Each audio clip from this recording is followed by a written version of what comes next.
Morning student. Now this is Sachin Goswami.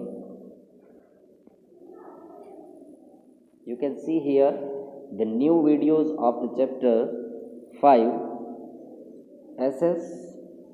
We will start now. The name of chapter is chapter 5 Plains, Deserts and Islands in India. Chapter 5 already we completed, एक बार मैंने पूरा explain कर दिया है, फिर भी बहुत सारे लोगों को दिक्कत है तो देख लें, किसी को कुछ प्रॉब्लम है तो, क्योंकि 4 चैप्टर तक पूरा हमने रिवाइज करके उसका टेस्ट पेपर के अंदर भी वीडियोस भी हो गया और पेपर भी वहाँ तक हुआ.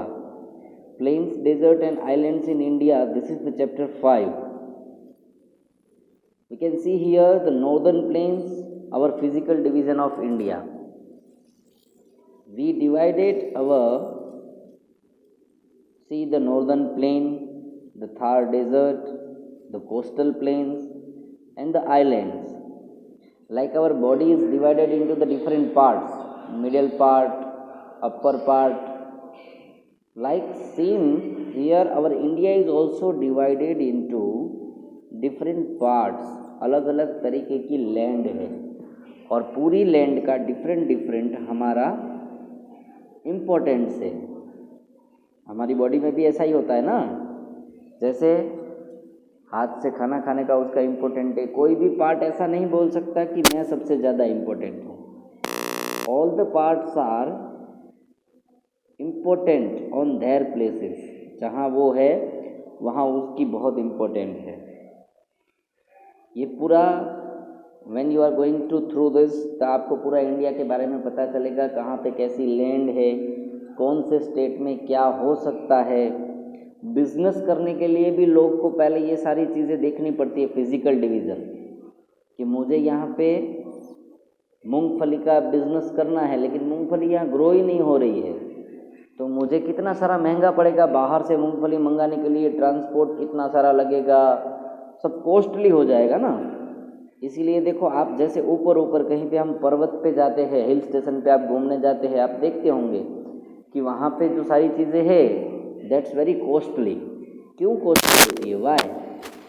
बिकॉज वहाँ पे ऊपर ले जाने का जो चार्ज है वो बढ़ जाता है.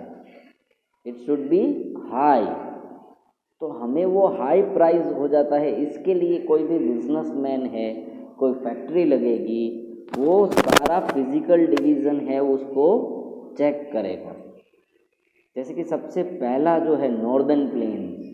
नॉर्दर्न मतलब हमारे ऊपर की साइड में कौन कौन से स्टेट्स आते हैं, पूरी लाइन है वो.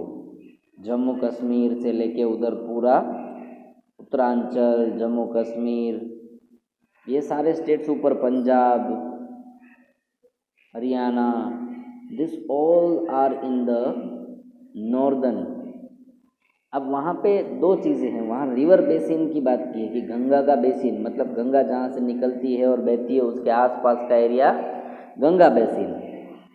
ब्रह्मपुत्रा बेसिन है वो. ब्रह्मपुत्रा बेसिन कौन सी साइड में है? नेपाल की साइड में, जो ऊपर की रेंज पूरी हिमालय की जहाँ जा रही है वहाँ पे. फिर सतलुज बेसिन है. सतलुज यहाँ पे है, पाकिस्तान और पंजाब के पास जो रिवर बहती है वो साइड का है.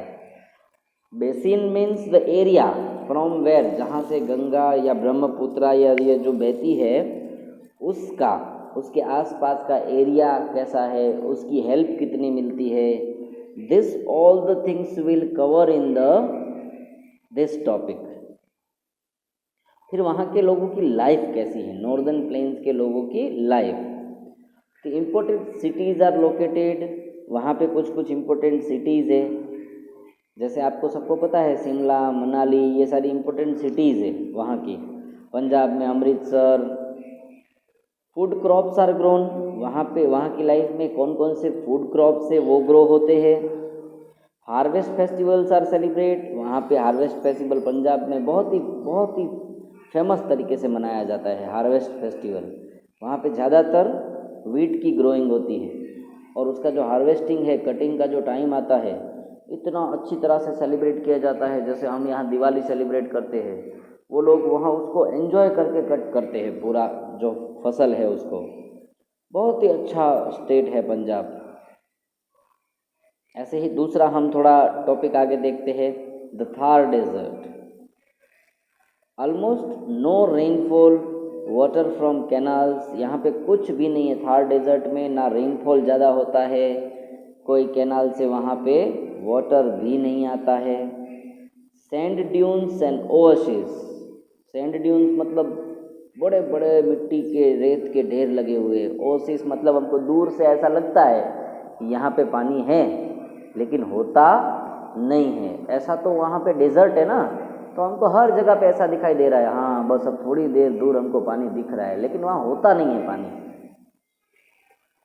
फिर वहाँ के एनिमल्स देखो, कैमल्स, वहाँ पे चल सकने वाला, कैक्टस के पेड़ होते हैं कहीं कहीं पे, जहाँ पे बहुत ज़्यादा रेत नहीं है तो वहाँ कैक्टस के पेड़ लगते हैं, बबूल के पेड़ लगते हैं जहाँ बहुत ज़्यादा। जैसे कच्छ का कुछ पार्ट डेजर्ट का ऐसा है कि जहाँ पे आपको देखने मिलेंगे ये सारे पेड़, या थार में भी मिलेंगे ये कैक्टस के पेड़, बबूल के पेड़, ये सारे पेड़ कैसे हैं वहाँ पे, उनका जो स्ट्रक्चर है, उनका स्ट्रक्चर ही ऐसा है कि जिसके अंदर वो सरवाइव कर पाएंगे। उनकी स्टेम ऐसी बनाई है, उनका लीफ ऐसा बनाया है, उसके रूट है वो भी ऐसे मुड़ के वापस बाहर ही आते हैं, ताकि जैसे ही पानी की बूंद आए सबसे पहले वो ग्रास्प कर ले। बहुत दिनों से भूखा होता है, आप उसको कुछ भी दे दो तो वो दौड़ के भाग के ले लेता है, ऐसी परिस्थिति होती है ना। तो डेजर्ट में भी ऐसी ही आपकी परिस्थिति हो जाती है, आपकी life. Nomads live here, nomads मतलब कि जो यहाँ से वहाँ से वो आते रहते हैं, एग्जैक्ट फिक्स वहाँ पे कोई रहने वाला नहीं होता है। कभी कभी ही कोई जो लोग हैं वो अपने काम की वजह से ट्रांसपोर्ट करते हैं एक जगह से दूसरी जगह, उसके बीच में अगर वो आ जाते हैं तो ही वहाँ पे वो रहते हैं। तो डेजर्ट की लाइफ के पूरे जो पॉइंट्स है वो भी हम इस चैप्टर में पढ़ेंगे। फिर कोस्टल प्लेन्स की लाइफ कैसी है, तो ईस्टर्न कोस्टल प्लेन कैसा है, वेस्टर्न कोस्टल प्लेन कैसा है, ये सारी चीज़ें अभी हमको यहाँ देखनी होगी। तो agriculture and the fishing are important occupation वहाँ पे। कोस्टल प्लेन तो डेफिनेटली कोस्टल एरिया है, तो क्या ज़्यादा होगा वहाँ पे, एग्रीकल्चर ज़्यादा ही होगा definitely. Many tourist locations and ports, वहाँ पे टूरिस्ट लोकेशन आप सबको पता है, हम गोवा के बीच पे घूमने जाते हैं, है ना, केरला के बीचेस पे घूमने जाते हैं। क्यों जाते हैं, क्योंकि वहाँ का कुछ सीन्स ऐसा होता है, वहाँ हमको थोड़ा सुकून मिलता है, थोड़ा आराम मिलता है, हमारी लाइफ से रूटीन से हम हट के थोड़ा अलग जाएंगे। पोर्ट्स होते हैं ऐसी जगहों पे, क्योंकि सबसे सस्ता और सबसे ज़्यादा सामान ले जाने के लिए क्या होता है, जो शिप्स होती है उसमें सबसे ज़्यादा सामान भेज सकते हैं, और सबसे चीप ट्रांसपोर्टेशन है वो, सस्ता। बस खाली उसका इतना है कि उसमें टाइम ज़्यादा लगता है, बट नो प्रॉब्लम। इसलिए पोर्ट्स भी कहाँ बनाए जाते हैं, कोस्टल एरियाज में। Lagoons along the coastal belt, lagoons मतलब कि ऐसा बेल्ट है लगून्स कोस्टल बेल्ट के अंदर की, जहाँ पे आप आराम से घूम सकते हो, उस पानी में आप नाव चला सकते हैं, जो केरल्स के अंदर सबसे ज़्यादा है। लगून्स मतलब वो एरिया जॉइंट होता है सी से, लेकिन उतना एरिया डीप नहीं होता, वहाँ पे सब लोग टूरिस्ट जा सकते हैं, घूम सकते हैं, एंजॉय कर सकते हैं, ये सारी चीज़ें वहाँ पे होती है, इसलिए उसका नाम थोड़ा सा लगून दे दिया। इतना डीप नहीं होता है, लेकिन डीप तो होता है, और वो एरिया सी से जॉइंट होता है सीधा, इसलिए वहाँ पे पानी कम नहीं होता है। और आइलैंड्स की बात करेंगे इस चैप्टर में हम, अंडमान एंड निकोबार आइलैंड पे क्या क्या होता है, लक्षद्वीप के कैसे उनकी लाइफ होती है, अंडरस्टैंड।